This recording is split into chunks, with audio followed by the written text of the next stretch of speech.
Hello friends, आज की इस वीडियो में पता करेंगे टेबल 5 के बारे में कि कौन सी टेबल है जो ऑप्शनल है, कौन सी टेबल है जो मैंडेटरी है। सेकंड इज कौन सी ऐसी टेबल है जो इस फाइनेंशियल ईयर में नई इंसर्ट हुई है। ये सब पता करेंगे आज की इस वीडियो में। तो चलिए शुरू करते हैं। Table 5 details of outward supplies made during the financial year on which tax is not payable. Tax is not payable मतलब कि ऐसे सप्लाई जिसपे टैक्स पेबल नहीं है वो टेबल 5 का पार्ट बनेगा। वहीं ऐसी सप्लाई जिसमें टैक्स पेबल हो टेबल 4 का पार्ट बनेगा। अब इसमें टेबल जो ए, टेबल बी, टेबल सी, C1 और टेबल डी और टेबल एफ, ये सारी टेबल मैंडेटरी है, आपको फिल करने की जरूरत है। अगर आपसे इनसे रिलेटेड कोई इन्फॉर्मेशन है तो आपके लिए मैंडेटरी कि आप इनमें इंफॉर्मेशन फिल करोगे।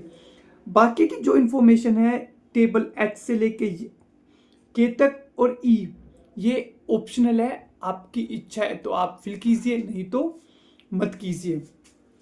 जो टेबल A है इसमें दिखाना पड़ेगा zero rated supply without payment of tax. अगर विद पेमेंट ऑफ टैक्स है तो टेबल 4 का पार्ट बनेगा।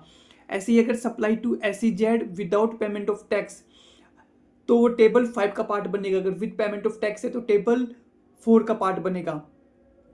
इसी तरह supplies on which tax is to be paid by the recipient और रिवर्स चार्ज बेसिस, मतलब कि ऐसी सप्लाई जिसमें सामने वाला रिवर्स चार्ज पे करेगा तो वो टेबल 5 का पार्ट बनेगा। लेकिन मैंने कोई ऐसी इनवर्स सप्लाई रिसीव की है जिसमें मेरे को खुद को रिवर्स चार्ज पे करना है तो टेबल 4 का पार्ट बनेगा। टेबल C1 ये इस ईयर इंसर्ट की गई है। पढ़ते हैं क्या है।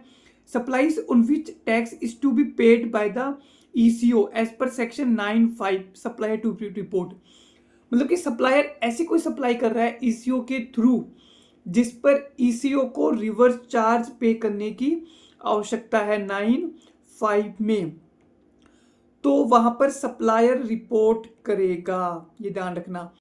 जो टेबल G1 थी 4G1, वहां पे लायबिलिटी थी ई कॉमर्स ऑपरेटर की रिपोर्ट करने की, और जो टेबल C1 है यहाँ पे लायबिलिटी है सप्लायर की रिपोर्ट करने की।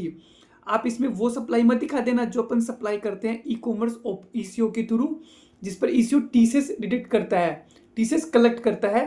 वो सप्लाई मत दिखा देना, यहाँ पे वो सप्लाई नहीं आएगी, तो बी केयरफुली। अब बात करते हैं एग्जेम्प्ट, नील रेट और नॉन GST सप्लाई। तो गवर्नमेंट ने बोला है कि जो एग्जेम्प्ट और जो नील रेट है आप उनको क्या कर सकते हो, क्या तो अलग अलग दिखा दो। अगर आप उनको अलग अलग नहीं दिखाते तो आप कंसोलिडेट फिगर एग्जेम्प्ट सप्लाई के अंदर ही डाल दो। जो भी एग्जेम्प्ट और जो नील रेट सप्लाई है उन दोनों को कंसोलिडेट करके आप एग्जेम्प्ट में दिखा दो। लेकिन आपकी कोई नॉन GST सप्लाई है तो आप उसको सेपरेटली दिखाना पड़ेगा। इसी तरह अगर आपने कोई क्रेडिट नोट इश्यू किया है टेबल A से लेकर F तक, कोई डेबिट नोट इश्यू किया है A से लेके F तक, कोई आपने अमेंडमेंट लगाए हैं तो आप इनको क्या तो सेपरेटली दिखा दो, या फिर आप इनके लिए नेट ऑफ करके भी दिखा सकते हो रेस्पेक्टिव टेबल के अंदर।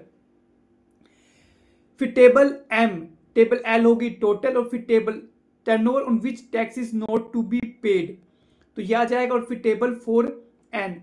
तो टेबल 5 में सिर्फ दो चीजें ध्यान रखने की आवश्यकता है। पहला कि कौन सी टेबल तो ऑप्शनल है और कौन सी टेबल मैंडेटरी है, यानी कि जो टेबल A से लेके जो D तक है वो तो मैंडेटरी है, और F है जो भी मैंडेटरी है, लेकिन बाकी की जो टेबल है वो ऑप्शनल है। दूसरी चीज ध्यान रखने की आवश्यकता है, अगर आपकी कोई एग्जेम्प्ट और नील रेट सप्लाई है तो आप उसे कंसोलिडेट भी दिखा सकते हो या फिर सेपरेटली भी दिखा सकते हो।